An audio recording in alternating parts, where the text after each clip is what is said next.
Hi guys, இன்றைக்கி ரொம்பவே சூப்பரான குடல் குழம்பு எப்படி பண்ணுறதுன்னு பார்க்கலாம்.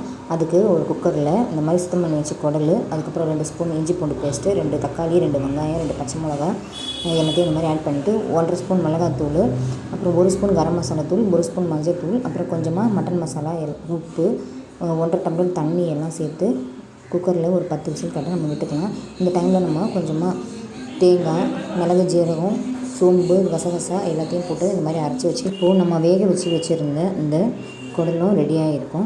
இப்போது ஒரு கடாயில் நம்ம எண்ணெய் ஊற்றி அந்த எண்ணெய் நல்லா காஞ்ச பிறகு அதில் கொஞ்சமாக ஜீரகம் போட்டு அந்த ஜீரகம் நல்லா பொரிஞ்ச பிறகு நம்ம இந்த மாதிரி எடுத்து வச்சுருக்க குடல் குழம்புல இதில் ஊற்றி நம்ம நல்லா எண்ணெய் பிரியிற அளவுக்கு கொதிக்க விட்டுக்கலாம்.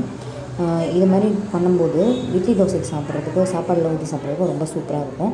இது நல்லா எண்ணெய் பிரிஞ்சு வந்துச்சு. இந்த ஸ்டேஜில் நம்ம அரைச்சி வச்சுருக்க தேங்காய் விழுதை ஆட் பண்ணிக்கலாம். அவ்வளோதான், என்னோடய ஸ்டைல் குடல் குழம்பு ரெடி.